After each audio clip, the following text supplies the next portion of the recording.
Our top focus, the United States has officially conducted strikes against 3 nuclear sites in Iran. US President Donald Trump has confirmed Washington's involvement. Trump, in a post on social media, said, and I quote, "We've completed our very successful attack on 3 nuclear sites in Iran, including Fordow, Natanz and Esfahan. All planes are now outside of Iran airspace. A full payload of bombs was dropped on the primary site," is what he had said. All planes are safely on their way home, is what Trump had confirmed on social media. He also said, now is the time for peace, in his post. I'm being joined by Vishnu Shom. Vishnu, how significant is this escalation, and does this attack essentially cripple Iran's nuclear capabilities? Well, the United States certainly seems to indicate that Iran's nuclear facilities in Fordow, Natanz and Esfahan have been hit very, very hard. But whether this cripples entirely Iran's ability to build nuclear weapons is something that we're going to have to wait and discuss. Now, remember, in about half an hour from now, perhaps a little while less, the US President Donald Trump is expected to speak. But just for the benefit of our viewers, and just moments before I bring in the international expert, John Spencer, what I can share is that Fordow, Natanz and Esfahan have been struck by the United States using B-2 stealth bombers early this morning. Donald Trump, on his social media platform, has said that the strikes were very, very successful. They took place at about 2:30 a.m. local time. They used very, very heavy ordnance, some of the most heavy ordnance that exists, 30,000-pound plus bombs.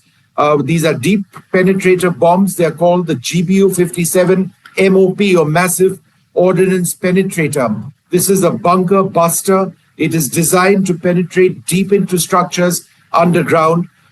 I think, as importantly, we need to now start seriously reflecting on the potential of any nuclear fallout, whether there is radiation. There are, of course, International Atomic Energy Agency inspectors in Iran. This is something that they would be looking at very, very closely as well. Now, in terms of the sites themselves, a little about Fordow, which was the primary target. It's a heavily fortified underground uranium enrichment facility. It's been sort of carved into a building. Donald Trump has said that there was a full warload of ordnance which was dropped by, and we've been running those images of the B-2 stealth bombers, which actually deployed over there. They flew all the way from the United States, as I understand it, to launch those bombs, and they've all exited safely. Natanz is a major uranium enrichment plant. It was previously targeted by Israel as well. Remember, Israel has been targeting Iran now for several days. And apart from that, there was a third site which was struck, Esfahan, which was struck as well today. But again, the damage and effectiveness at this juncture, we don't have any comprehensive battle damage. I'm joined by John Spencer at this stage, the international defense expert who's been looking at all of this. John, thanks very much for being with us. Your first thoughts on the US finally going in, with this mission.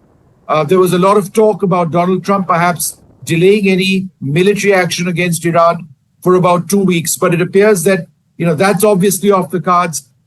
Diplomacy is secondary right now, and it's military action. Why are the hits on these 3 strikes important as far as America is concerned?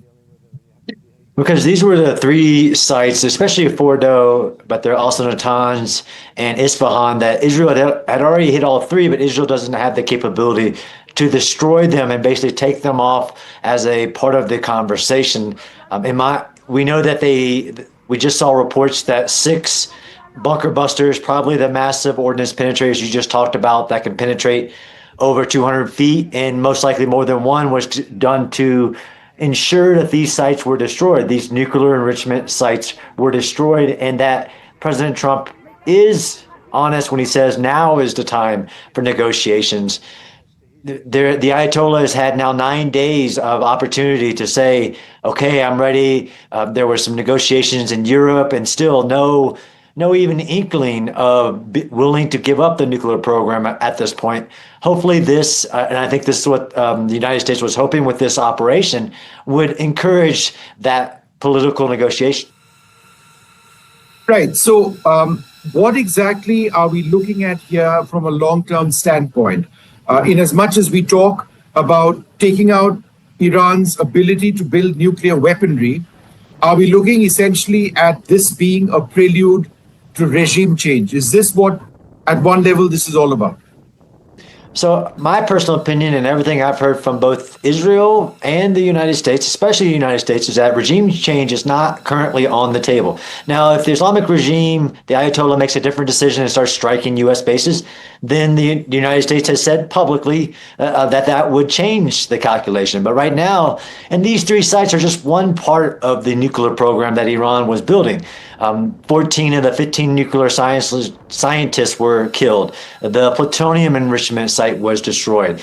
This is one part of this component, and you can never be sure until Iranian leaders say, we're giving up the pursuit of nuclear weapons. This was a part of that infrastructure. I personally don't think that regime change is on the table at this moment, and that it's still this limited objective about the nuclear program.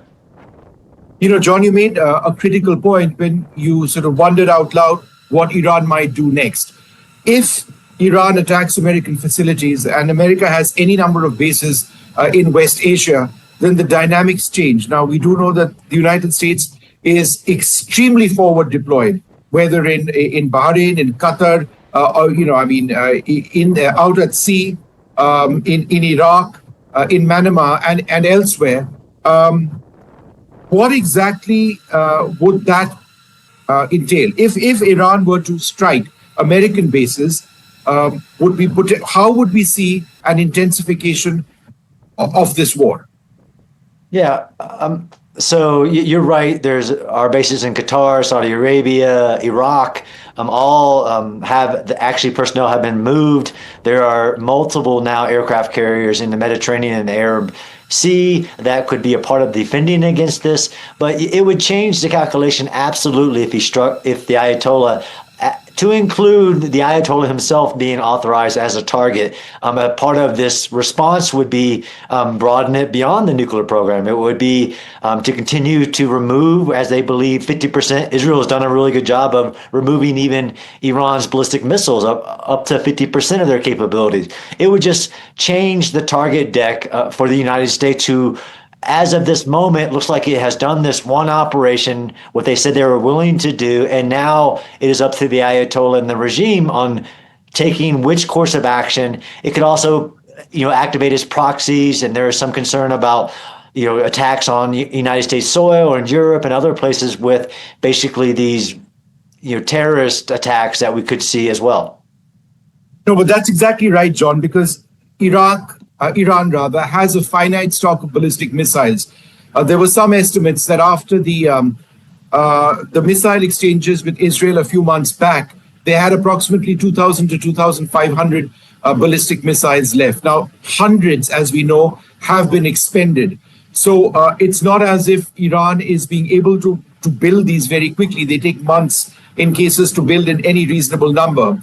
Therefore, Iran's fight using its ballistic missiles, which has been the primary way in which it's been engaging Israel, right? That is essentially time-bound. And if they are to expand their targets to include American bases, then they would run out of that very important ordnance. Therefore, they may not have very many realistic, conventional military options, right? You're right, and Israel's done a really good job on hitting the launchers, right? So you don't try to knock the arrow out of the sky, you hit the bow and the archer. But we also have not seen Iran use some of its heavier ballistic missiles. It's 1 ton, and what it tested about 2 weeks ago, a 2-ton ballistic missile. And while only about 5% of the missiles that it's launched at Israel has actually gotten through the air defenses, one of those gets through, it would be a really bad situation, mass casualty event. So they're absolutely weakened, and they have to make some really big decisions on what they want to do and what resources they have remaining. But just tonight, Israel changed complete, basically home defense, and told everybody to stay in shelters as they do expect a retaliation. And just in terms of the military operation and the little information that we have about it, American B-2 stealth fighters flew all the way across. I believe it was the Pacific before they went and struck these targets. Can you tell us a little bit more on what you know of the attacks themselves? Yeah, so there were reports that the B-2 bombers, many of them had left their U.S. bases on the East Coast and were heading to Guam. These B-2 bombers can fly over 6,000 miles, so they don't have to stop anywhere. So it looks like they flew a direct route, if the reports were right, from the United States East Coast straight to their targets and flew home. Right. Well, incredibly long-range attacks which have taken place. I believe they did refuel in Hawaii as well, and they do have the ability of air-to-air refueling. And of course, there's that massive American base in Diego Garcia, which has been housing B-2s as well. So anyhow, that's a separate issue. But thanks, John, very much for being with us. Just for the benefit of our viewers who are tuning in at this juncture, a massive escalation of the situation in West Asia, with strikes now having taken place in 3 bases, Fordow being the primary one, which America has struck earlier on this morning. Fordow, Natanz, and Esfahan. This took place earlier on in this morning. With the Americans taking out these nuclear bases, Fordow being particularly important. Thanks very much, John, for being with us.